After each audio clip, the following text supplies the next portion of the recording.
Good evening, dear students and learners. Namaskar. You all are watching eVidya channel number 6 to channel number 12 and our YouTube channel NCRT Official. And I am Kusum Prasad. As you all know that 5 p.m. is allotted to Sahyog session in which we talk about mental well-being of the students and provide psychosocial support as well. And we come up with a topic daily and to provide information and support to our students and learners. And our today's topic is managing emotional imbalance in children with the help of yoga and exercise. And to guide in this topic, our today's experts are Ms. Aparna ma'am. Aparna Kumari ma'am, welcome in this session. Namaskar ma'am. Namaskar ma'am. Good evening. Yes, good evening ma'am. Ma'am is a practicing counselor. And our second guest is Mr. Pankaj Bora sir. Welcome sir. Namaskar. Namaskar ma'am. Pankaj sir is NERI Shillong NCRT. So dear students and learners, इससे पहले कि हम आज का ये session start करें, हम आपको बता देते हैं हमारे various medium where you can send your feedbacks. So you all can contact us or you can call us on our phone number that is 8800440559, and you can also email us on our email ID that is sahyog.ncrt@ciet.nic.in. And apart from this, you can also drop your messages, your questions, your queries on our YouTube channel that is NCRT Official. So let's begin our today's session, and my very first question is to Aparna ma'am. Aparna ma'am, we want to know that what is emotional imbalance? Okay. To talk about emotional imbalance, first of all, we have to know what is emotions. So it is the normal reaction to anything, any situation, any event which we give, which any human being give. It is very normal to experience a broad range of emotions. Emotions ही है जो हमें मानव बनाते हैं, human बनाते हैं. So experiencing a broad range of emotions is very much normal as well as unproblematic. These emotions include sadness, happiness, joy, love, anger, etc. In adolescence, it remains at peak where this emotional imbalance comes. So, talking about emotions, there are two types of emotions, positive as well as negative. Positive emotions are the emotions which gives us happiness, which gives us satisfaction, which gives us joy. And negative emotions are some things that the reactions which makes us feel bad. Some positive emotions are hope, pride, empathy, happiness, love and joy. And some negative emotions are fear, hate, regret, shame and sadness. So, emotional imbalance comes when there is a rapid fluctuation between these positive and negative emotions. Now, as we all know, extreme of everything is bad, so are the emotions, be it positive or negative. If there is negative, because I have already said that these emotions are the things that makes us human, वही है जो हमें मानव बनाते हैं. तो negative emotions और positive emotions दोनों हमारे life का part है. But the problem comes, this emotional imbalance comes when we are not able to deal with them effectively. These rapid fluctuations between positive and negative emotions also give a lot of pain and distress in the children. बिल्कुल ma'am. Aparna ma'am, बिल्कुल आपने जो definition बताई emotional imbalance के बारे में, इससे पता लगा कि इमोशनल इम्बैलेंस क्या होता है, और आपने बताया कि पॉजिटिव और नेगेटिव इमोशंस होते हैं और बच्चों में बहुत जल्दी इमोशंस चेंज होते हैं. तो कई बार पॉजिटिव होते हैं, कई बार नेगेटिव होते हैं, लेकिन हम कैसे पता लगाएं ma'am, how to check of someone is having imbalance emotion? बच्चे किस तरह से पता लगाएं, उनके पेरेंट्स किस तरह से पता लगाएं कि वो बच्चे में इम्बैलेंस है इमोशंस का? So there are some symptoms which I have enlisted to understand what is emotional imbalance or how to check if someone is having emotionally imbalanced situation. If a child or if any person is isolating himself or herself from people as well as from any of the social activities, किसी भी लोगों से वो दूरी बना रहे हैं या सोशल एक्टिविटी से खुद को आइसोलेट कर रहे हैं, then it is one of the symptom of emotional imbalance. Another than that, feeling overwhelmed, helpless or hopeless, having difficulty in thinking or remembering, feeling of guilt without any proper cause. It happens sometimes that we do not know the reason, we do not know the cause, but we feel guilty for anything. Having a change in appetite, sometimes we forget to eat or we do not eat anything, and sometimes what happens, we eat and eat, बहुत ज्यादा खाते हैं. तो इन दोनों जो चीजें हैं, नहीं खाना और बहुत ज्यादा खाना, दोनों ही सिम्टम्स हैं इमोशनल इम्बैलेंस के. उसके अलावा है, if someone is relying heavily on mood altering substances like alcohol, अगर वो अल्कोहल पे या किसी भी मूड अल्टरिंग सब्सटेंस पे ज्यादा रिलाई कर रहा है, बहुत ज्यादा यूज कर रहा है, then it is a symptom of emotional imbalance. If someone is experiencing unusual anger or irritability, as I have mentioned that anger is a normal emotion, but if someone is experiencing unusual anger, then it is a symptom of emotional imbalance. Next is spending a lot of time worrying about past, whatever has happened, worrying about future, what is going to happen, क्या हुआ है, जो कुछ भी अगर गलत हुआ है उसके बारे में सोच रहे हैं, या कुछ होने वाला है, तो कुछ अच्छा भी हो सकता है, बुरा भी हो सकता है, पर बहुत बार ऐसा होता है कि हम बुरी को ही सोच सोच के कि फ्यूचर में क्या होगा, बहुत ज्यादा वरी करते हैं. That is also one of the symptoms of emotional imbalances. Next is sleeping too much or too little. If someone is having difficulty in sleeping or if someone is sleeping too much, this is also a symptom of emotional imbalance. So if any child sees these symptoms in himself or herself, or any parent if sees these symptoms, then they can easily identify that this child is having emotional imbalances or he or she is emotionally disturbed. बिल्कुल ma'am, parents जो हमें देख रहे हैं और जो learners और students देख रहे हैं वो इजीली इस चीज़ को समझ सकते हैं और पॉइंट आउट कर सकते हैं कि ना क्या क्या सिम्टम्स हैं. अगर इस तरह के सिम्टम्स दिखते हैं तो पेरेंट्स सावधान हो जाएंगे और अपने एडोलेसेंट्स की तरफ ध्यान देंगे. तो मैम नेक्स्ट क्वेश्चन ये आता है कि हमने बात तो कर ली कि इम्बैलेंस किस तरह से होता है, किस तरह से चेक करें, लेकिन मैम क्या रीजंस हो सकते हैं ma'am? What can be the reasons of imbalance and need of emotional imbalance ma'am? Okay, so talking about the reasons of emotional imbalances in adolescents, there are some of the reasons. First is over expectation or under expectation, whatever is there. अगर हम बहुत ज्यादा expect कर रहे हैं किसी बच्चे से, तो वो भी उसे स्ट्रेस देगा कि वो अगर उस एक्सपेक्टेशन पे खरा नहीं उतरा तो क्या होगा, अगर वो कुछ नहीं कर पा रहा है तो क्या होगा. और अगर हम किसी बच्चे को ये बोल रहे हैं you are good for nothing, you can not do anything, this is under expectation. So this will demotivate the child, which will ultimately lead to emotional imbalance. Second is identity crisis. Everyone wants to have an identity. सबको एक identity चाहिए, एक society में, एक school में, हर जगह में एक आइडेंटिटी चाहिए, लोग हमें जाने. तो एक्चुअली में होता ये है, अगर कोई बच्चा आइडेंटिटी के लिए कुछ काम कर रहा है और उसे वो आइडेंटिटी नहीं मिली, तो कई बार वो नेगेटिव कामों में आ जाता है कि okay, not by positive thing, I can be famous, I can be known by some negative activity. So this is also emotional imbalance. Next is friendship. If this, as I have already mentioned, that adolescence is the age when they have the emotions at its peak. So उस time क्या होता है, अगर हम दो लोगों के बीच में दोस्ती है, उस दोस्ती में कुछ भी थोड़ी सी भी मिसअंडरस्टैंडिंग होती है, थोड़ा सा भी कुछ कहा सुनी होता है, that has a great impact on the mind of the child. So this also creates emotional imbalance in the child. Next is any childhood trauma.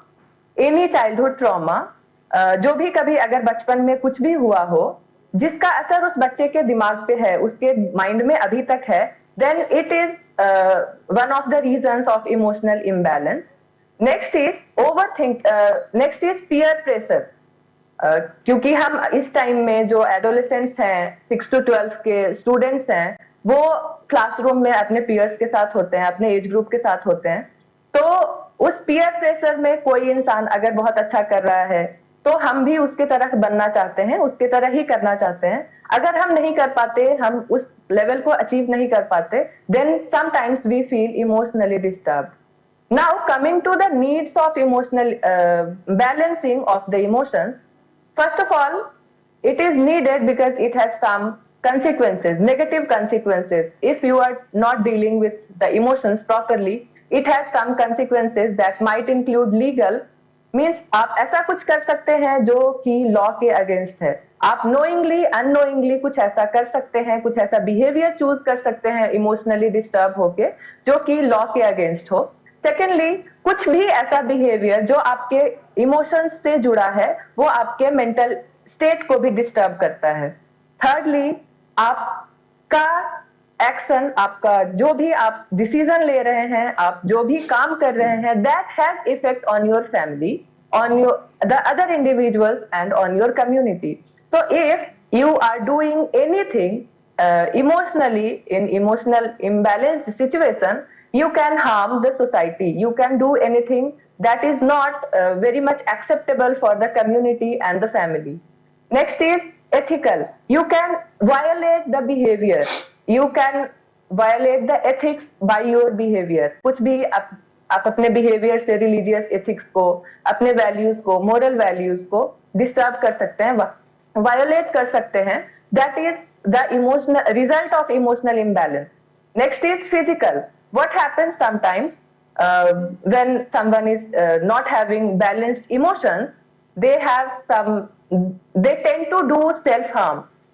So that has its effects, its impacts. Although at that time you might feel a bit relaxed, कुछ time के लिए आप relaxed feel करते हैं खुद को harm करके, पर अल्टीमेटली क्या होता है वो आपके दिमाग में रह जाता है। Ultimately you have the feeling of guilt for that कि क्यों मैंने किया ऐसा।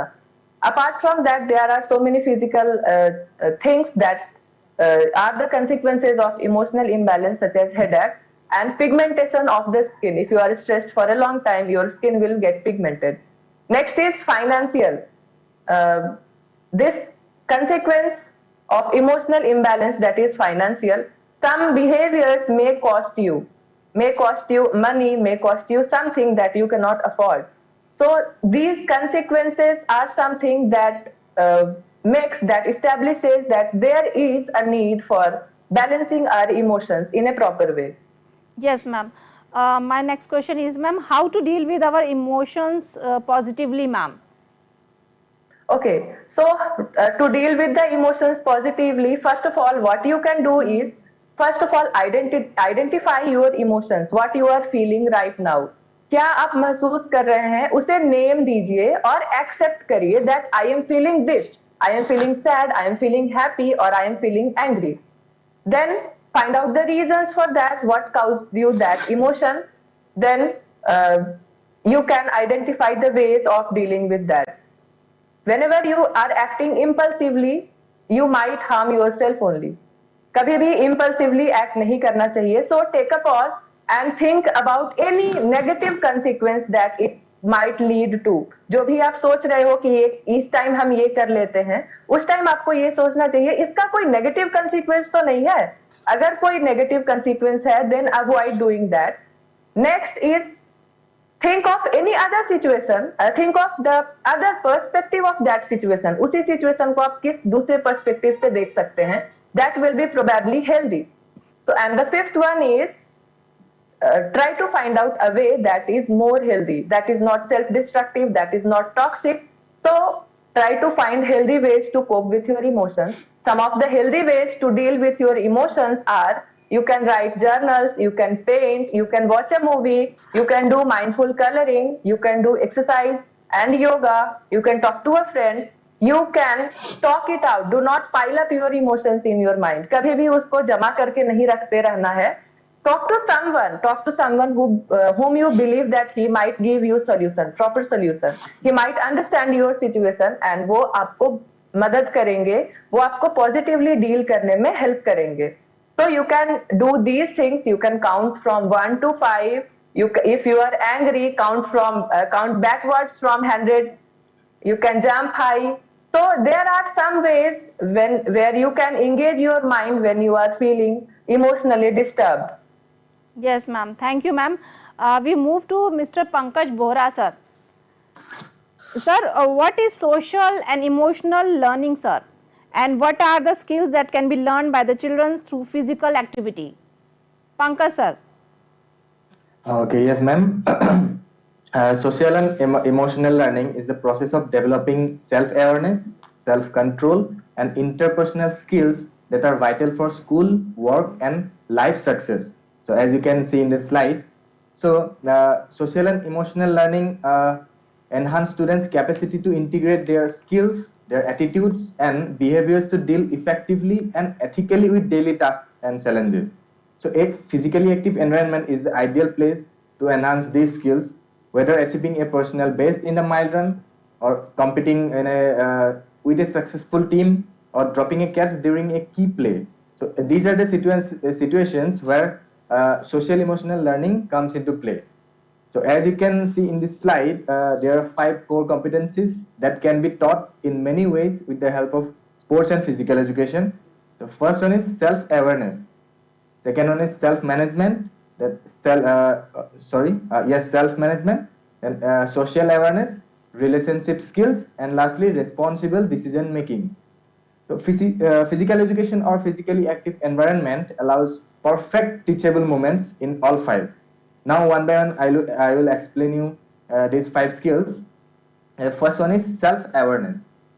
So, part of the growing up process is identifying our own personal strengths and weaknesses. And sadly, in today's social media saturated world, children and adolescents are unfortunately more keenly aware of perceived personal shortcomings than they are in recognizing their own strength.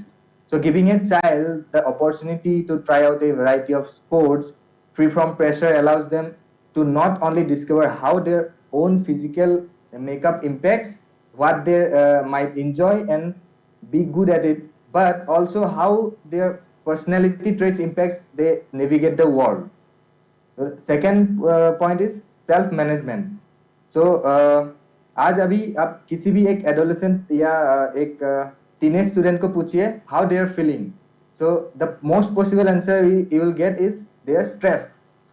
So the beauty of sports is that it safely simulates stress on a regular basis, putting kids in situations where they need to work collaboratively, work hard, and often under a time constraint. For example, always clock is running in many sports, and you are trying to do things faster than your opponent, and it also mimics the symptoms of anxiety.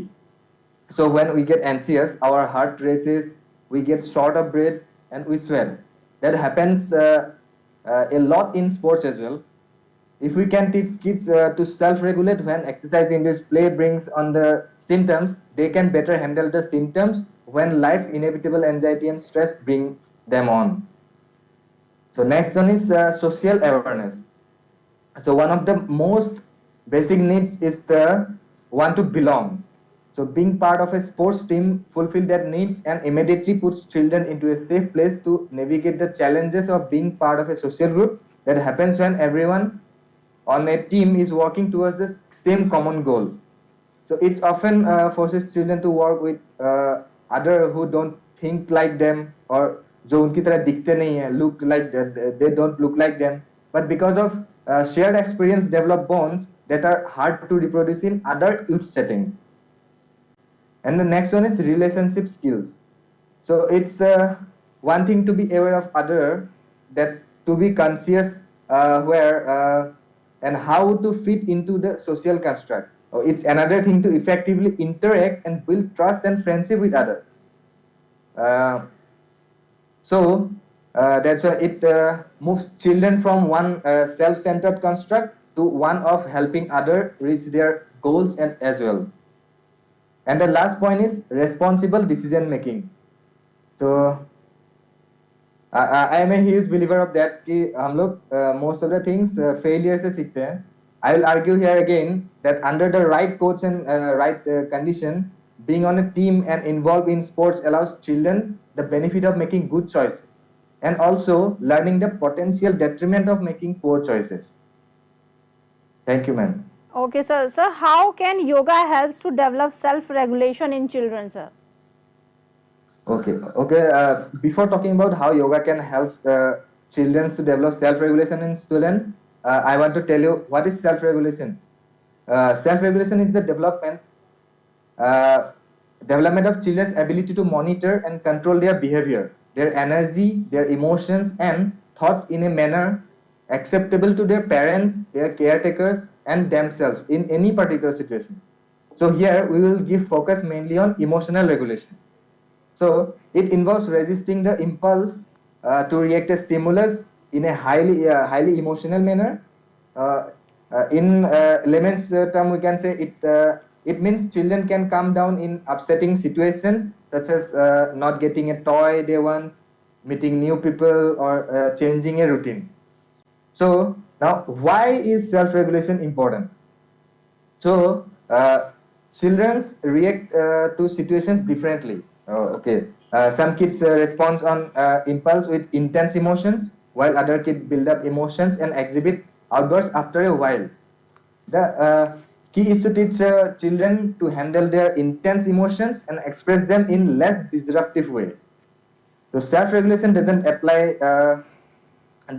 just apply to children's emotional health. It also applies their cognitive ability, relationship with other people. A child's lack of self-soothing skills can hinder their learning in classroom also. Suppose a child is overwhelmed by emotions and can't control it. In that case, they will have difficulty listening to their teachers and miss the lessons.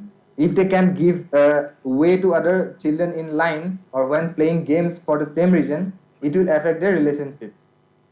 So there are some points how yoga helps children develop self-regulation. So yoga is a thoughtful practice. It integrates physical posture, then breathing exercises, meditation, and relaxation techniques.